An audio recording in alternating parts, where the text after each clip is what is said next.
Buonasera, ai titoli con le principali notizie. A Palermo stupro di gruppo al Foro Italico, niente rito abbreviato ma processo ordinario per i 6 imputati. In aula per la prima udienza il 15 maggio. Ad Agrigento nuovi particolari dell'inchiesta sulla cooperativa Nido d'Argento. Un funzionario del comune confessa di aver intascato tangenti nel bagno di un ristorante e denaro nel gratta e vinci. A Catania nel processo per la morte della piccola Elena, chiesta la perizia psichiatrica per la madre Martina. La donna confessò il delitto avvenuto 2 anni fa a Mascalucia dopo la messa in scena di un finto rapimento. I giovani e la mafia, regge ancora il mito di Cosa Nostra invincibile, lo conferma il questionario del centro Pio La Torre, secondo cui per uno studente su 2 il fenomeno criminale non può essere sconfitto. A Cinisi diventa presidio di legalità il casolare dove venne ucciso dalla mafia Peppino Impastato, attivista contro Cosa Nostra. Ospite a Buongiorno Sicilia Rosario Fiorello, lo showman è tornato a difendere il centro di cardiochirurgia pediatrica di Taormina. Calcio, il consiglio direttivo della Lega Pro ha confermato lo slittamento degli spareggi promozione. Si comincia il 7 maggio, il Catania entrerà in scena una settimana dopo, il 14 maggio.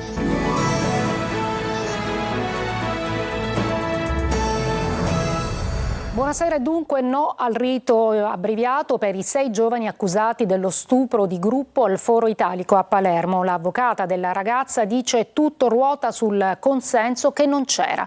Il 15 di maggio l'inizio del processo. Roberta Lunghi. C'è il no del GUP Cristina Lobue durante l'udienza preliminare al Tribunale di Palermo a quasi tutte le condizioni poste dai legali dei 6 maggiorenni accusati dello stupro di gruppo al Foro Italico a Palermo lo scorso luglio, dietro la decisione degli avvocati di non accettare la prosecuzione del processo in abbreviato. Angelo Flores, Cristian Barone, Gabriele Di Trapani, Cristian Maronia, Samuele Lagrassa ed Elio Arnao saranno così processati con rito ordinario per violenza sessuale aggravata. Il processo si aprirà il 15 maggio davanti ai giudici della seconda sezione del Tribunale di Palermo. La strategia difensiva volta a screditare la vittima ha trovato dunque ostacolo nella decisione di respingere in primis la condizione di una nuova audizione della vittima, all'epoca 19enne, su circostanze specifiche emerse che le difese vogliono inserire nel fascicolo convinte che possano alleggerire le posizioni degli imputati, come una presunta chiamata di 29 secondi ricevuta dal telefono della vittima, audio e messaggi vocali provenienti da terze persone. La GUP ha negato anche la condizione chiesta di ascoltare una terza persona che la notte dello stupro ha avuto un contatto con la ragazza. È stato accolto soltanto l'ingresso di uno sbobbinamento di presunte telefonate di cui non si sa neanche il contenuto, nelle quali che secondo gli avvocati della difesa screditerebbero la credibilità appunto della mia assistita, in quanto la mia assistita aveva detto che in prossimità di quelle ore non aveva telefonato. Io non credo che ci siano grandi spazi, perché qua si tratta di violenza, consenso sì o consenso no. Oltre ai 6 maggiorenni per lo stupro del Foro Italico è già stato condannato a 8 anni e 8 mesi l'unico del gruppo minorenne la notte della violenza, adesso anche lui maggiorenne. Adesso ad Agrigento, inchiesta Nido d'Argento, un funzionario del comune confessa di aver intascato tangenti per favorire la cooperativa di servizio socio-assistenziali. Nell'inchiesta è stato arrestato anche il capo dei vigili urbani, Luca Ciliberti. Le tangenti intascate anche nel bagno di un ristorante. È la confessione fatta da uno degli indagati nell'inchiesta sulla cooperativa Nido d'Argento che ha portato all'arresto del comandante della polizia locale di Agrigento, Gaetano Di Giovanni. Aldo Raimondi, così si chiama il responsabile del settore politiche, sociali e culturali del comune di San Cataldo, finito nelle scorse settimane ai domiciliari, avrebbe parlato di mazzette incassate anche nei parcheggi di un noto negozio di abbigliamenti, ma anche nel bagno di un ristorante, e di soldi ricevuti tra i bigliettini del gratta e vinci. La somma ammonterebbe a circa 15.000 euro e il tutto ruoterebbe intorno alla cooperativa Nido d'Argento e all'imprenditore Giuseppe Gaglio, l'ideatore del fenomeno turistico Borgo Parrini. Raimondi si prodigava per accelerare i pagamenti in favore della Nido d'Argento, che gestiva alcuni servizi di assistenza sociale. Il comandante della polizia municipale, nonché capo di gabinetto del sindaco Francesco Micciche, si trova attualmente ai domiciliari. Di Giovanni, 59 anni, all'epoca dei fatti, ovvero nell'estate del 2021, era dirigente del distretto socio-sanitario di Agrigento Agrigento ed è accusato di aver favorito l'affidamento del servizio di assistenza domiciliare per anziani non autosufficienti alla società Medea e l'affidamento dei servizi socioassistenziali nei comuni di Santa Elisabetta e di Agrigento alla cooperativa Nido d'Argento, ricevendo dai rappresentanti della società la somma di 7.500 euro. L'inchiesta dei Carabinieri di Palermo, coordinata dalla procura diretta da Maurizio De Lucia, su un giro di mazzette e pubblici ufficiali in cambio di appalti, ha portato a 11 misure cautelari lo scorso 11 aprile. La morte della piccola Elena, la Procura di Catania ha chiesto la perizia psichiatrica per la madre Martina, che ha confessato l'omicidio della figlia avvenuto 2 anni fa a Mascolucia. Sentiamo Tonino De Mana. La Procura di Catania ha chiesto la perizia psichiatrica, peraltro sollecitata dagli stessi legali della difesa, avvocati Gabriele Celesti e Tommaso Tamburino, nei confronti di Martina Patti, la 24enne reo confessa dell'omicidio della figlia Elena di neanche 5 anni, uccisa con un'arma da taglio il 13 giugno 2022 e sepolta in un campo vicino casa a Mascalucia.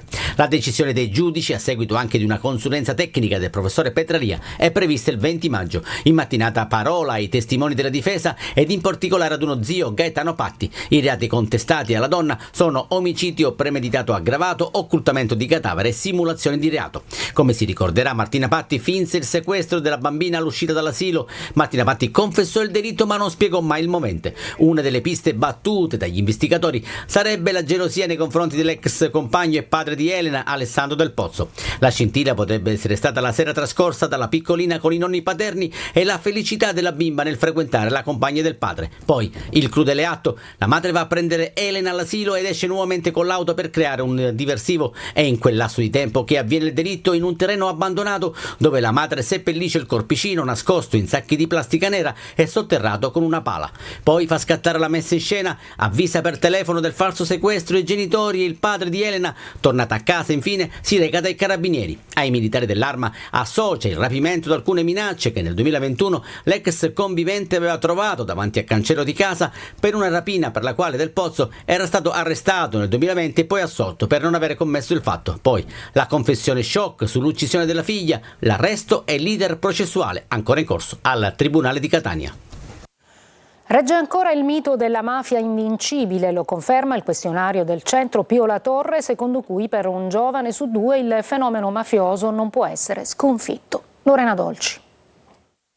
Gli arresti eccellenti, i blitz antimafia, le inchieste non scalfiscono il mito della mafia invincibile. Tra i giovani sono ancora tanti quelli convinti che la partita Stato-mafia resti ferma sull'1-0. Lo conferma il questionario destinato ogni anno dal centro studi Pio La Torre agli studenti delle scuole di secondo grado di tutta Italia. Alla domanda «La mafia può essere sconfitta?» rivolta a 1578 studenti dai 14 ai 21 anni, soltanto il 20,6% dei giovani interpellati ha risposto in modo positivo. Quasi la metà, il 49,8%, ritiene invece di no. In pratica 1 su 2. Un terzo non ha un'opinione precisa. Solo uno studente su 5, in sostanza, pensa che la mafia possa essere messa definitivamente fuori gioco. Le domande che ci pongono i giovani su come migliorare la lotta alle infiltrazioni mafiose e come colpire corruzione e clientelismo non possono restare senza risposte, dice Loredana Entroini, presidente del centro studi Pio La Torre. Gli studenti rispondono così perché non hanno fiducia nelle istituzioni, aggiunge Vito Lo Monaco, presidente emerito del centro. Il nostro progetto educativo si rivolge a loro per una partecipazione alla vita politica dal basso. L'obiettivo è condividere la fiducia di Giovanni Falcone quando diceva: la mafia è un fenomeno umano e come tutti i fenomeni umani ha un principio, una sua evoluzione e avrà una fine. Questa mattina la cerimonia di riconsegna alla collettività del casolare dove venne ritrovato il cadavere di Peppino impastato. E il fratello di Peppino dice una vittoria dopo anni di lotta. Marco Gullà.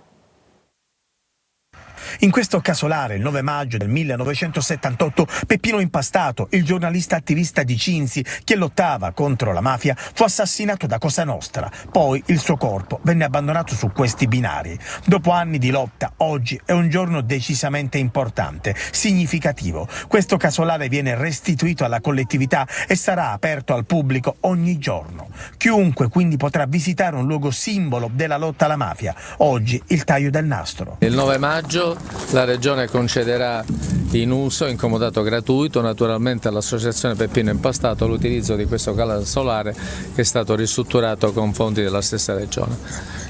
Sono contento di dare questa ottima e lieta notizia che è in sintonia con l'impegno della Regione, dell'amministrazione regionale, non solo nel contrasto a ogni forma di criminalità, ma anche nel ricordo di chi ha perso la vita in questa azione quotidiana che ha svolto contro la mafia.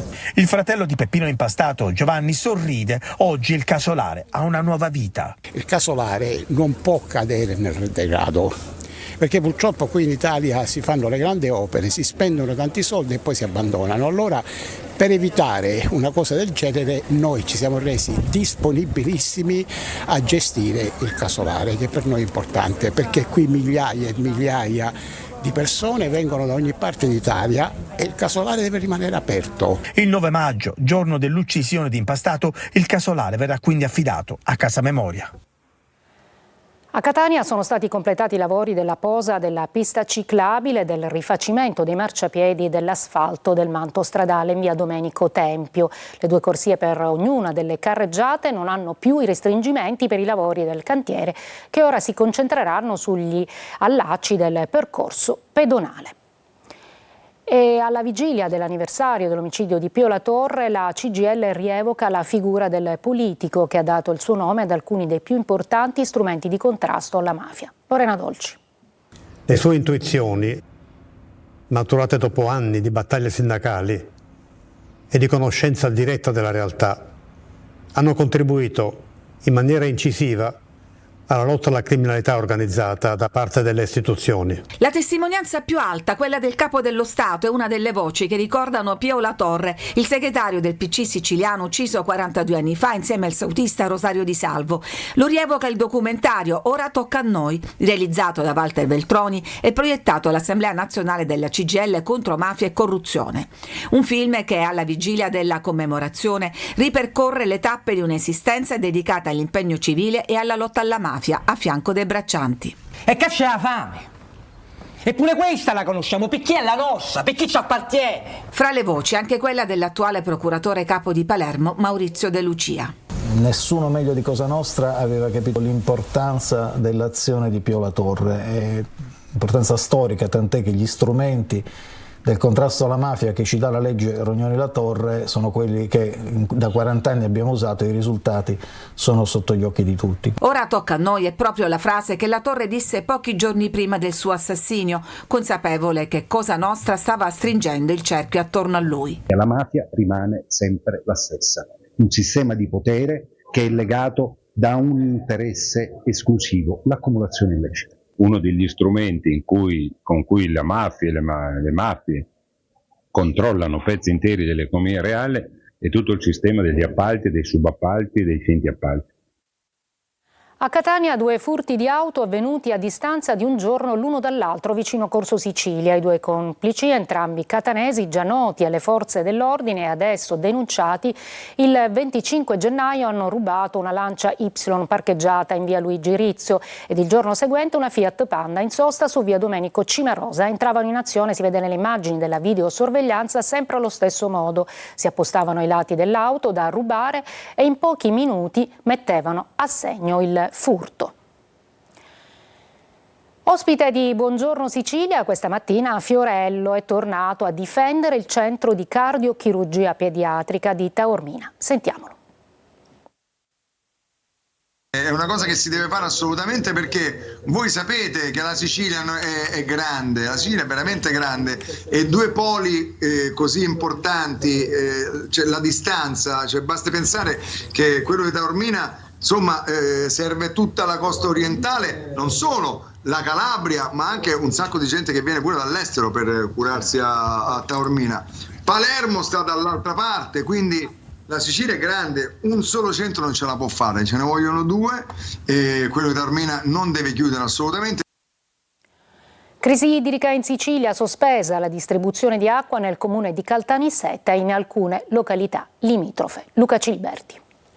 A causa di un guasto all'acquedotto Ancipa, mezza provincia di Caltanissetta è rimasta a secco. Questa mattina un risveglio amaro per gli abitanti della zona. Il ritorno da Caltanissetta dopo l'incontro a Lati di Caltanissetta per comprendere la portata di questo guasto che si è registrato stamattina, così come ci è stato comunicato da Sicilia Acque. Ci saranno dei disagi per le prossime 24 ore su Caltanissetta, San Cataldo, una parte di Mazzarino, Serra di Falco, ma già si è al lavoro per risolvere questo problema. E dunque non solo siccità a mettere a disagio i comuni del centro della Sicilia, il guasto è in via di riparazione, così come conferma il presidente dell'Lati, Massimiliano Conti. Oltre appunto alla riduzione della portata dell'acqua a seguito della crisi idrica, della siccità della regione siciliana, gli aggiornamenti li daremo nelle prossime ore. Chiaramente contiamo di risolvere quanto prima questo ulteriore disagio.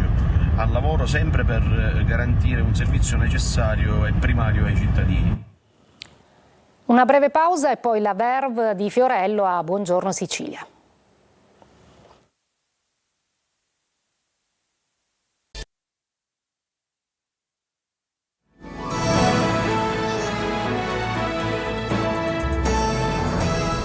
A Buongiorno Sicilia stamattina un ospite d'eccezione, Fiorello. Lo showman tra gag e battute esilaranti ha anche lanciato un pronostico. Sentiamo Eva Spampinato.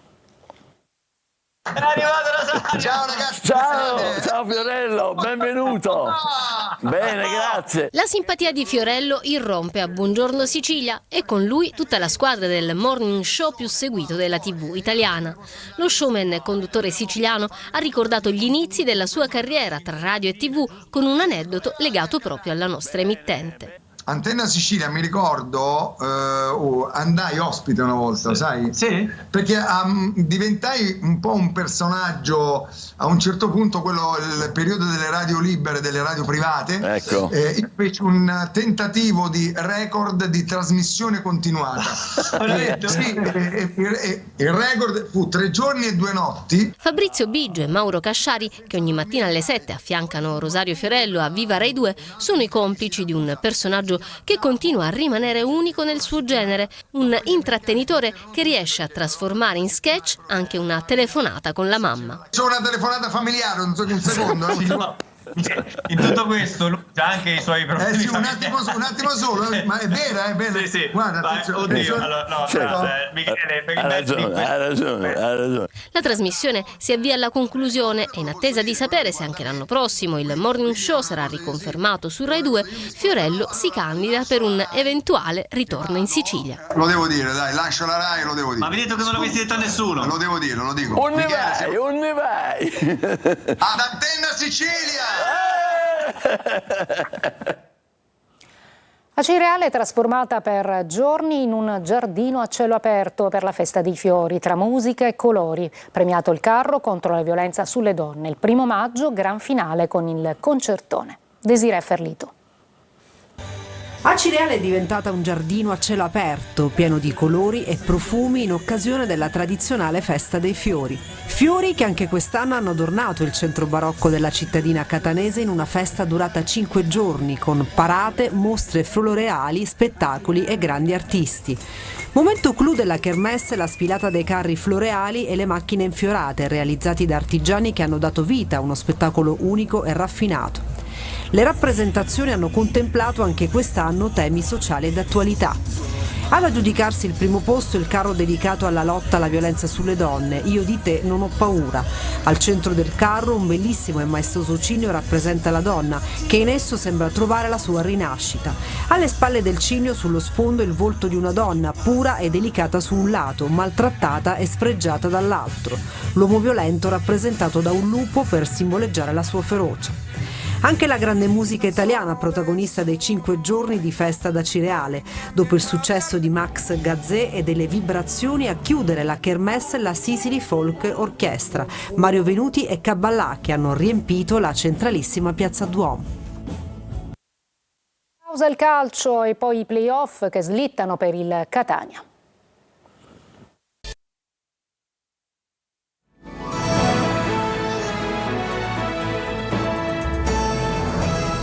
Eccoci al calcio, il consiglio direttivo della Lega Pro ha confermato lo slittamento degli spareggi promozione. Si comincia il 7 maggio, il Catania entrerà in scena una settimana dopo, il 14 maggio. Ci dice tutto Angelo Gagliano. Rimodulato il calendario dei play-off, gli spareggi promozione per l'ultimo posto a disposizione per la Serie B scatteranno martedì 7 maggio, ma si concluderanno così come previsto il 9 giugno con la finale di ritorno. Lo slittamento si è reso necessario in attesa dell'esito del ricorso, atteso nella giornata di venerdì prossimo, presentato dalla Taranto al Consiglio di Garanzia del CONI contro la penalizzazione di 4 punti inflitta per irregolarità amministrative. L'avvio posticipato della fase a gironi fa slittare anche l'esordio del Catania, che da vincitore della Coppa Italia inizierà la sua avventura nella fase nazionale degli spareggi promozione martedì 14 maggio. I rossazzurri torneranno in campo poi sabato 18 per la sfida di ritorno. In caso di passaggio del turno, gli etnei torneranno a giocare il 21 e il 25 maggio. La Final Four prevede le semifinali il 28 maggio e il 2 giugno, mentre la finale, sempre a doppio turno, si giocherà il 5 e il 9 giugno. La stagione regolare, chiusa con 17 sconfitte, ha vissuto di contraddizioni in casa Catania, vittoria della Coppa Italia, ma anche play-out evitati solo all'ultima giornata, con la convinzione però che in gare da dentro o fuori tutto sia possibile. Quaini, ottimo in difesa con il Benevento, ci crede. Penso anche che nelle partite magari secche, come abbiamo dimostrato in Coppa Italia, riusciamo a dare qualcosa in più, quindi da un lato siamo fiduciosi, sappiamo che però in questi giorni c'è da lavorare e migliorare sulle cose che non sono andate bene durante il campionato. Obiettivo raggiunto per il Messina, che per il terzo anno consecutivo mantiene la Serie C. Tante incertezze però nel futuro del club giallorosso. Sergio Colosi. Il Messina non riesce a gioire delle sue piccole fortune calcistiche, come nel caso della salvezza con investimenti ridotti, perché subito si addensano dubbi e incertezze sul futuro societario e tecnico. A Monopoli potrebbe essersi chiuso il ciclo Modica, anche se il silenzio del presidente Sciotto alimenta soltanto voci ed indiscrezioni. La mancata conferenza stampa del tecnico nel post gara in Puglia rimane più di un indizio. Certamente lo è il comunicato stampa diffuso dal club, in cui si precisa che i tesserati della società parleranno soltanto attraverso i canali ufficiali.